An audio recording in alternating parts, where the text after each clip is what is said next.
지 알고 내 알고 하늘이 알것만. 박완서. 참 혼자 된 만화님이 안 보이네. 슬픔에 겨워서 기함이라도 했나? 기함은 그 만화님이 그래봬도 보통 얘기가 아니라던데. 제 살궁리 하기에 바쁘겠지 뭐. 아, 보통 사람 수준은 돼야 그런 사람 노릇을 바라지. 내 보기엔 처음부터 그럴 위인이 못 되더구만. 진태 엄마가 암만 야근 척해도 혼자 갔다니까. 잠깐 눈에 뭐가 씌었던지 그 거렁뱅이 할멈을 어쩌자고 집에다 끌어들여가지고. 거렁뱅이는 아니었대요. 성남 모란시장 근방에서 광우리 장수를 했다던데. 영감님이 숨을 거두자 일 거둔답시고 이 집 맏며느리인 진태 엄마의 동창, 개 친구, 꽃꽂이 친구, 동네 친구들은 말이 많고 웃기들을 잘했다. 어젠 그래도 말소리들이 나직나직하고 웃음소리도 조심스럽더니 오늘은 벌써 상가라는 걸 깜빡깜빡 잊는 모양이었다. 진태 엄마도 그새를 못 참고 만화님 끌어들인 지 3년도 안 됐잖아.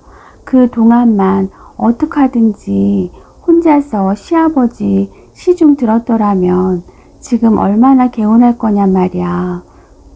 남의 일이니까 3년이 잠깐이지. 중풍 들린 홀 시아버지 시중 3년이 수월해? 그리고 제 아무리 효자 효부도 악처마 못하던 소리도 못 들었어? 만화님 얻어들인 게 진태 엄마로서는 큰 효도한 거지. 하긴 진태 엄마만한 효부도 드물 거야. 어제는 어찌나 서럽게 우는지. 딸들이 셋이나 있으면 뭐래. 딸도 아들도 소용없고 돌아가시는 날까지 모신 며느리가 제일이라니까. 참, 진태 엄마 우유라도 좀 데펴다 먹여야지. 효부도 좋지만 여지껏 곡기를 끊고 저렇게 기진해 있으니. 여자들이 우르르 진태 엄마 몸져 누워 있는 안방으로 몰려가자 부엌이 비었다. 부엌에 딸린 작은 골방에서 꼼짝도 못하고 웅숭거리고 있던 성남댁 할머니가 문을 빠끔히 열고 부엌 눈치를 살폈다. 저 옆편 애들은 다녀도 꼭 작당을 해서 다닌다니까. 그저 한데 어울려서 손보다 입으로 더 많이 법석들을 떨던 여자들이 일제히 사라진 부엌은 난장판이었다. 성남댁은 어제 받은 수모를 생각하면 못 본 척 해야 된다고 생각하면서도 살금살금 나와서 국이 끓어 넘치는 쪽 가스불은 알맞게 줄이고 물이 다 졸은 제육은 젓가락으로 찔러보니 다 익은 것 같아 불을 껐다. 간을 보느라 입맛을 다시기가 잘못이었다. 느닷없이 아귀같이 맹렬한 식욕이 치밀었다. 어제 새벽 영감님 임종우 성남댁은 아직까지 한 번도 요기가 될 만한 걸 먹어보지 못했다. 며느리가 곡기를 끊고 애통해 하는데 명색이 마누라가 무얼 꾸역꾸역 먹을 수가 없었다. 그러나 진태 엄마가 애통 끝에 몸져 누운 방엔 우유네, 잣죽이네, 요구르트네 안 들어가는 게 없었지만 성남댁이 허기에 대해선 아무도 헤아려 주는 사람이 없었다. 부엌에 나오지도 못하게 했지만 끼니 때 부르지도 않았고 누구 하나 밥상을 차려 들여보내주지도 않았다. 부엌엔 맨 먹을 것 천지였다. 후딱 제육을 김치에 싸서 꿀떡 삼키려다가 체면이란 말이 생각나면서 반사적으로 손이 오므라들었다. 성남댁이 영감님 시중을 들고 나서 3년 동안 진태 엄마한테 가장 자주 들은 잔소리가 바로 저희 집 체면을 생각해 주셔야죠 였던 것이다. 성남댁은 허리띠를 질끈 동여맨 몽당 치마를 입어야만 몸이 편했고 엄동설한 아니면 버선이고 양말이고 갑갑해서 못 신었고 우거지 찌개하고 신김치만 있으면 밥이 마냥 꿀맛 같은 대식가였고 목에 왕방울을 단 것처럼 목소리가 컸고 말끝마다 걸찍한 욕지거리를 덧붙이지 않으면 맨밥 먹은 것처럼 속이 메슥메슥해하는 고약한 버릇들을 가지고 있었다.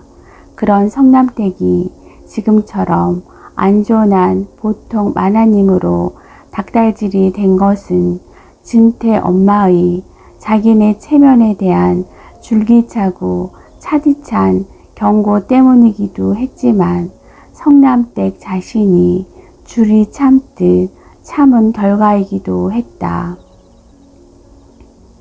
성남댁은 자신의 참을성이 흔들리려 할 적마다 13평짜리 아파트를 생각하고 이를 악물었었다. 가르친 게 없어서 막벌이밖에 할 게 없는 아들이 일생을 벌어도 살까 말까 한 아파트를 단 몇 년 동안의 참을성만 가지고 얻어가질 수 있다는 생각을 하면 자다가도 신바람이 나서 절로 엉덩이가 휘둘러졌다. 그러나 아들, 며느리의 손자까지 있다는 건 어디까지나 성남댁 혼자만의 비밀이었다. 팔자가 이렇게 바뀔 줄 처음부터 알았던 건 아니건만 아들 가진 늙은이가 너무 고생하는 건 아들 욕먹이는 일밖에 더 되나 싶어 혼자 사는 박복한 늙은이로 행세해 왔었다. 진태 엄마 역시 체면에 관계되는 상스러운 거동에 대해선 매우 까다롭게 굴었지만 과거는 묻지 않았다.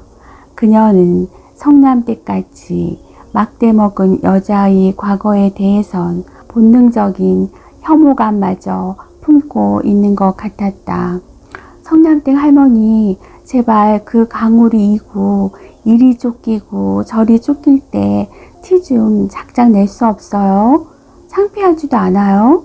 난 아무한테도 그런 출신이란 걸 얘기 안 했단 말이에요. 아이들한테도 우리 애아빠한테까지도 숨긴 할머니 본색을 그렇게 아무 때나 드러낼 때마다 난 아찔아찔 하다니까요. 할머니만 그 티를 안 내면 감쪽같이 점잖은 집 안방마님 노릇 할 수 있다는 걸 왜 몰라요.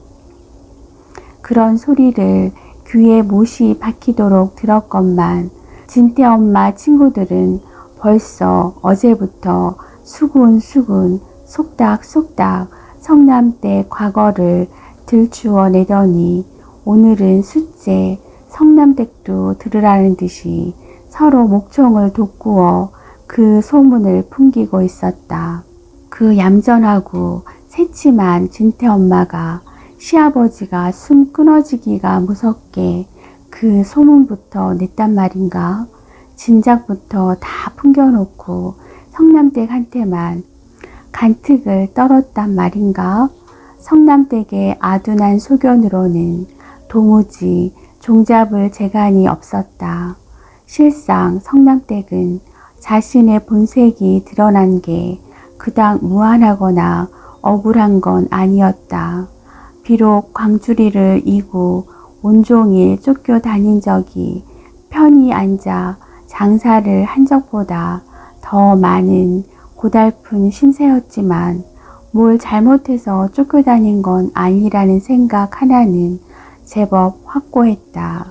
그래서 이 다음에 저승에 가서 벌을 받아도 행상들을 못살게 구는데 이골이 난 시장 경비들이 받을 것이지 쫓겨다닌 행상이 받지는 않을 거라고 믿고 있었기 때문에 진태 엄마가 쉬쉬 숨기려 드는 것만큼 성남댁은 부끄러움을 못 느끼고 있었다.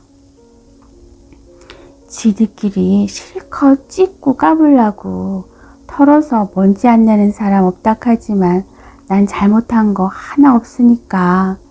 이런 배짱이기 때문에 진태 엄마 친구들이 그녀의 근본을 드러내서 웃음거리로 삼는 걸 탓할 마음은 없었다.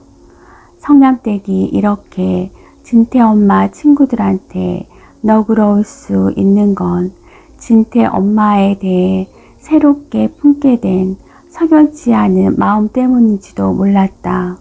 성남댁이 부탁한 것도 아닌데 말끝마다 본색을 숨겨주는 걸 그렇게 생색을 내고 나서 지가 먼저 풍긴 것도 성남댁으로선 도무지 이해할 수 없는 요망한 짓거리였지만 그녀의 표변한 태도는 더욱 괘씸했다. 어제 새벽 영감님이 운명하시자 며느리의 애통은 거의 난동에 가까웠다. 상주는 물론 진태, 진숙이까지 그녀의 애통을 달래고 돌보느라 정작 시체는 본체 만체했다. 정말 숨이 끊어졌나를 확인하고 팔다리를 곱게 뻗게 해서 손은 배 위에 모아놓고 발도 모아놓고 목을 바르게 하고 옷 이불을 덮어주는 일을 성남댁 혼자서 정성스럽게 했다. 그리고 장 속에서 망인이 평소에 입던 저고리를 꺼내 놓으면서 초혼을 부를 때 쓰라고 일렀다. 그건 성남댁이 알고 있는 장례 절차였고 그 이상은 잘 알지도 못했지만 진태 엄마가 애곡을 그치고 차차 알아서 할 일이지 자기가 간섭할 일이 아니라는 분수쯤은 알고 있었다. 그러나 영감님 시중에 전적으로 매달려 있다가 갑자기 노연하니까 허전하기도 해서 뒤늦게 눈물이 나오려고 했다. 성남댁은 소리 죽여 흐느끼면서 할 일을 찾는다는 게 사자밥을 짓는 일이었다. 성남댁이 막 쌀을 씻어 안치고 가스불을 댕기는데 애곡을 그친 진태 엄마가 뿌르르 부엌으로 나왔다. 진태 엄마는 애통한 사람답지 않게 살기 등등해서 묻는 것이었다. 아니 거기서 뭘 하는 거예요? 사자밥을 지으려고. 참 기별할 때는 빨리빨리 기별을 해요. 부엌 걱정은 말고. 성남댁 빨리 들어가 있지 못해요? 여기가 어디라고 성남댁이 감히 감나라 배나라 하는 거예요? 진태 엄마가 표독하게 말하면서 성남댁을 노려보았다. 성남댁은 한 대 얻어맞은 것처럼 어안이 벙벙해서 아무 말도 못했다. 영감님이 살아계실 때에는 그래도 꼬박꼬박 성남댁 할머니라고 불렀었다. 성남댁 할머니는 진태 엄마뿐 아니라 진태 아빠, 진태, 진숙이 등 이 집 식구는 물론 고모들, 팔출부나 드나드는 손님에게까지 휘뚜루 통용되는 성남댁의 호칭이었다. 실은 그 호칭도 성남댁에게 그렇게 흡족한 건 아니었다. 우선 약속이 틀렸다. 진태 엄마가 성남댁을 맞아들일 때에는 단순한 시아버지의 시중꾼으로서가 아니라 계모로서였다. 깍듯이 시어머니로 모시고 시아버지가 돌아가시면 아직도 시아버지 명의로 되어 있는 13평짜리 아파트를 주겠다는 조건을 무수히 되풀이했었다. 그 13평짜리 아파트에서 영감님하고 단둘이 살 때는 그래도 행복했었다. 영감님은 중풍으로 한쪽이 불편했지만 부축만 해주면 곧잘 걸었고 식성도 좋았고 마음씨도 너그러웠다. 돈 아껴 쓰라는 잔소리가 처음엔 좀 듣기 싫었지만 다달이 며느리가 갖다주는 빠듯한 생활비에서 얼마간이라도 남겨서 성남댁한테 주고 싶어서 그런다는 걸 곧 알게 되었다. 2년 남짓 그렇게 살다가 다시 한번 중풍이 도진 영감님은 몸져 누워서 의식이 오락가락했고 대소변을 받아내야 했다.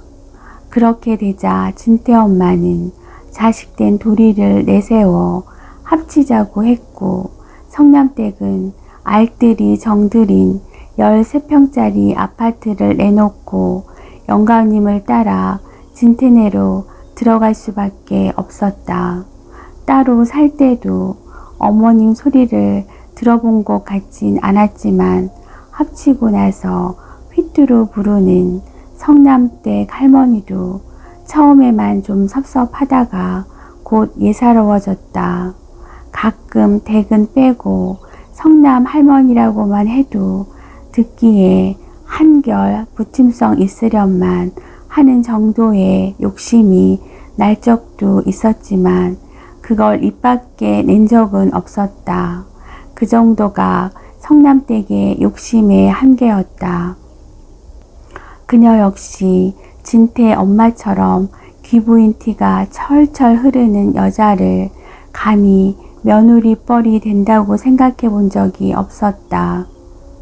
그래 그런지 할머니를 뺀 성남댁이란 하대를 당하고도 분하고 괘씸한 생각이 오래가지 않았다.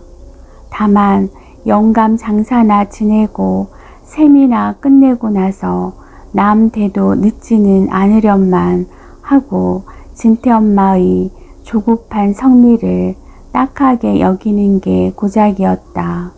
셈이란 물론 13평짜리 아파트의 인수인계를 의미했다. 진태 엄마 친구들이 우르르 부엌 쪽으로 몰려나올 기미에 성남댁은 얼른 방으로 숨었다. 먹을 거라고 가지고 들어온 게 겨우 무꽁지 토막이었다. 성남댁은 손톱으로 대강 껍질을 까고 아귀 무를 먹기 시작했다. 뭐니 해도 배고픈 서름이 제일인데 성남댁은 영감님 생각이 나서 꽁지 토막이나마 무를 끝까지 다 먹지를 못했다. 아파트에서 영감님하고 둘이서만 살 때는 끼니 때마다 요거 저거 챙겨서 영감님 공경을 극진히 했었다. 영감님은 자기가 죽은 후에 그 아파트를 주기로 며느리가 성남댁에게 약조한 걸 모르는 것 같았다. 그래서 다달이 며느리로부터 받는 생활비에서 한 푼이라도 더 옅어서 성남댁에게 주고 싶어서 하는 잔소리이기 때문에 듣기 싫지가 않았었다. 2차 중풍이 들어 아들네로 들어오고 나서도 영감님의 식욕은 줄지 않았다. 그러나 진태 엄마는 밥은 반 공기, 라면이면 반 개 이상은 주지 않았다. 진태 엄마는 라면 반 개 끓일 때 외엔 성남댁에게 부엌 출입을 안 시켰고 냉장고까지 꼭꼭 잠가놓고 살았다. 성남댁이야 실컷 먹을 수 있었지만 팥줄부하고 따로 식당 바닥에 앉아서 하는 식사니 무얼 남겨 빼돌릴 엄두를 못 냈었다. 다 성남댁 할머니 위해서 그러는 거예요. 자시고 싸시는 게 일인 양반 양껏 들여보세요. 그 똥을 이루 다 어떻게 치고 그 빨래는 이루 다 어떻게 빨려고 그러세요. 영감님 진지를 조금씩만 더 들이자고 성남댁이 애걸할 때마다 진태 엄마는 이렇게 성남댁을 생각해 주는 척 했다. 그동안 성남댁은 밤낮 없이 똥 오줌에 파묻혀서 살았다고 해도 과언이 아니었다. 귀적이고 바지고 호청이고 이루 빨아댈 수가 없이 금방 싸놓고는 낑낑댔다. 탈숙이란 게 있었기에 망정이지 어쩔 뻔 했을까. 영감님이 살아있을 땐 진태 엄마가 성남댁에게 부엌 출입을 잘 안 시키더니 돌아가시고 나니 진태 아빠가 또 성남댁을 빈소에서 내몰았다. 빈소는 영감님이 운명하신 방에 차렸기 때문에 성남댁은 을에 거기 있어야 될 줄 알았다. 그러나 진태 아빠는 몹시 대면한 말투로 조객들 보기에 못하니 남의 눈에 안 띄는 데 가 있으라고 말했다. 못하다는 게 무슨 뜻일까? 진태 엄마만 같아도 따지고 넘어갔으련만 진태 아빠는 어려워서 하라는 대로 빈소가 있는 방을 쫓겨났다. 허구한 날 똥 치고 씻기느라 공깃돌 다루듯 하던 영감님 이것만 염습하는 것도 입간하는 것도 못 보게 했다.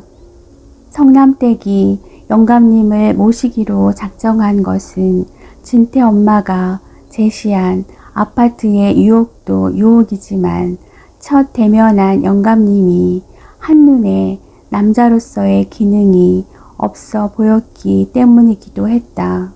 성남댁은 그 방면에 결벽증이 남달랐다. 만일에 영감님이 성남댁의 짐작대로가 아니었다면 그녀는 아파트가 아니라 빌딩이 한 채 생긴데도 뿌리치고 달아났을 것이다. 고맙게도 그 영감님은 성남댁을 믿음직한 친구처럼 대해줬다. 그래서 성남댁은 나중에 저승에 가서 먼저 죽은 서방을 만날 일이 조금도 겁나지 않았다. 누가 뭐래도 서방만은 그녀가 일부 종사했다는 걸 알아주겠거니 싶어서였다. 혹시 성남댁이 시어머니 행세하고 늘어부는 일은 없겠지? 안 그럴 거야. 영감이 돌아가시자마자 빈소고 부엌 일이고 모른 척 꼴도 안 비치는 걸 보면 알잖니. 호적엔 올렸을까? 누굴? 성남댁을? 진태 엄마가 누군데 그런 후한을 남길 짓을 하겠어. 돈이나 얼마간 주어서 내보내면 되겠네. 그럼. 당신 재산 있던 건 아마 다 아들 명의로 넘겨줬을걸? 아주 다 주긴 섭섭했던지 쬐끄만 아파트 하나 당신 명의로 갖고 있던 거가 그래도 말년엔 꽤 쓸모가 있었지. 거기서 새 마나님하고 꿀같은 신적 살림을 했으니까 어떻든 생전에 다 자식 줄 건 아니더라고. 그 아파트가 그럼 영감님 유일한 유산이겠네? 유산이 되기 전에 벌써 팔아치웠다더라. 중풍이 도저 이 집으로 합칠 때 다시 그 집으로 들어가시게 될 것 같지도 않고 놔둔다고 큰 재산 될 것도 아니어서 후딱 팔아치웠다나 봐. 잘했지 뭐. 아니 우리 아파트를 팔다니 내 집을 누가 팔아. 누구 맘대로 내 집을 팔아먹어. 대명천지 밝은 날에 이런 법이 어디가 있어. 성남댁은 벌떡 일어났다. 당장 진태 엄마한테로 달려가서 따질 작정이었다. 늘 반짝이는 금줄이 걸린 희고 상큼한 진태 엄마의 멱살을 왁살스럽게 움켜잡고 드립다 흔들면서 따지고 싶어서 근질대는 주먹을 쥐었다 폈다 어쩔 줄을 몰랐다. 그러나 문 밖에 있는 그 회개한 소문을 퍼뜨리던 요사스러운 입들을 생각하면 선뜻 발이 떨어지질 않았다. 문 밖의 소문의 울타리에 성남댁은 진저리를 쳤고 공포감을 느꼈다. 따져야 돼. 따져야 하고 말고 집까지 것들이 무서워서 죽은 듯이 엎드려만 있을까 보냐? 성남댁이 소문의 울타리에 지레 겁을 먹고 당하기도 전에 허우적 대기부터 하는 자신에게 이렇게 용기를 불어넣으려고 할 때였다. 문 밖의 소문은 계속되었다. 영감님이 화장을 해달라고 유언을 하셨다나 봐. 진태네가 미국에 가 있을 동안에 시어머니가 돌아가셨지 않니? 그때 영감님은 딸들만을 데리고 장사를 치르면서 심정이 착잡했나 봐. 이 다음 세상에야 조상의 묘소 알뜰히 돌볼 자손이 어디 있겠느냐고 부득부득 마나님을 화장하자고 하셨나 봐. 마나님이 연기가 됐으니 당신도 연기가 돼야 만날 수 있으리라 생각하셨나 보지 아마. 성남댁은 조용히 그 자리에 주저앉았다. 그녀는 자신 속에서 앙심과 분노와 결의가 빠져나가는 픽 소리를 멀리서 나는 소리처럼 아스라이 듣고 있었다. 이윽고 그런 것들이 다 빠져나가자 그녀는 터진 풍선처럼 참담하고 무력해졌다. 영감님이 화장을 원하고 유언까지 남겼다는 건 새빨간 거짓말이었다. 먼저 간 마나님을 영감님이 우겨서 화장을 한 건 사실이었지만 영감님은 성남댁한테 그 마누라가 불구덩이에 들어갈 때마다 얼마나 뜨거웠을까 생각만 하면 금창이 미어지는 것 같다는 하소연을 자주 했었다. 영감님이 마나님을 화장한 걸 얼마나 마음속 깊이 후회하고 있는지 알만했다. 그런 영감님이 자신의 화장을 유언으로 부탁했다니 말도 안 되는 소리였다. 그렇지만 성남댁이 이제 와서 그게 아니라고 한들 대체 누가 믿어준단 말인가. 진태 엄마의 친구들 말짝으로 사람됨이 단순한 성남댁이지만 사정은 너무도 뻔했다. 성남댁은 비로소 자기만 빼놓고 모든 사람이 가담해서 진행시키고 있는 교묘한 음모를 감지했다. 그녀가 진태 엄마와 둘이서만 맺은 약속 중 감쪽같이 없던 걸로 하는 것은 문제도 아닐 터였다. 체념이 너무 속도가 빨랐던지 아직 얼얼한 배신감이 남아 있었지만 덤으로 편안했다. 그날 밤 성남댁은 잘 잤다. 다음 날 그녀는 흰 치마 저고리로 갈아입고 아무의 허락도 받지 않고 연구차에 올라탔다. 아직도 진태 엄마는 곡기를 끊고 애통 중이었으므로 조객들의 심심한 위로와 관심을 한몸에 모으고 있었다. 병원에 가서 링겔이라도 꽂고 가야지 쌍초상 나겠다고 방정맞게 설쳤지만 그녀는 점잖게 도리 머리를 흔들고 연구차에 올라탔다. 조객들은 여기저기서 요새도 저런 효부가 있다니 하고 수군대기도 하고 인기 배우의 연기를 구경하듯이 얼빠진 얼굴로 들여다보기도 했다. 장례식에서조차 주역은 망인이 아니라 진태 엄마였다. 혼자서 화장장 쪽에 남은 성남댁은 영감님 영구가 들어간 철문만 바라보고 서 있었다. 그 철문은 영락없이 그녀가 살던 아파트의 쓰레기통 문처럼 생겼다고 생각했다.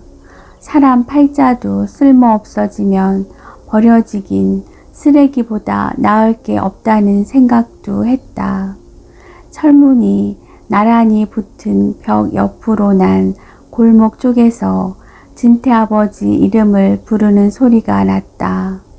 벌써 유골이 나와 있었다. 그건 유골이라기보다는 재였다.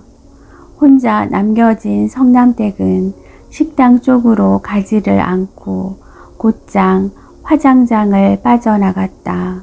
그녀는 여러 사람에게 묻고 물어서 한 번만 갈아타고 성남까지 갈 수 있는 버스 노선을 알아냈다.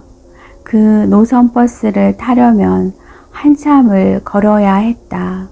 그녀는 택시를 타보지 않아서 그 거리를 짐작도 할 수 없었지만 걷는 데는 자신이 있었다. 머리에 짐도 아니고 걷는 걸음이라면 그까지 하루 100리는 못 걸을까 싶었다. 그동안 너무 오래 편하게 지냈지만 차츰 왕년의 걸음걸이가 살아났다. 진텐에서 혹시 나를 찾을까? 찾아봤댔자 죽은 주인을 찾아 집 나간 똥개 찾는 것만큼 밖에 더 찾을까? 그런 생각도 했다. 그러나 무엇보다도 전대의 것을 풀어서 아들에게 줄 생각을 하면 즐겁고 신이 났다. 아들에게 아파트 얘기까지 안 하길 정말 잘했다. 크게 바랐으면 실망도 크련만 그러지 않았으니 그만한 목돈만 봐도 감지덕지하리라. 다 주진 말고 조금 떼어놨다가 다시 장사를 해야지. 내 모가지에 마늘 10접이면 고작인 것을 감히 아파트 한 채를 이고 가려 했으니 사람이 분수를 모르면 죄를 받는다니까. 그렇지만 아파트 한 채는 지 알고 내 알고 하늘까지 아는 일이건만 어쩌면 그렇게 감쪽같이 사람을 속여 넘길 수가 있담. 천벌 받을 것. 성남댁은 진태 엄마한테만은 더 걸직한 욕을 해줘야 속이 후련해질 것 같은데 3년 동안 점잖은 집 체면 봐주느라 잊어버린 욕은 쉬 되살아나지 않았다. 욕이야 두고두고 풀어먹어도 늦을 건 없지만 그동안 줄이 참듯 참은 아들 며느리 손주 새끼 보고 싶은 마음은 걸음을 앞질러 애꿎은 엉덩이 집만 한층 요란하게 했다.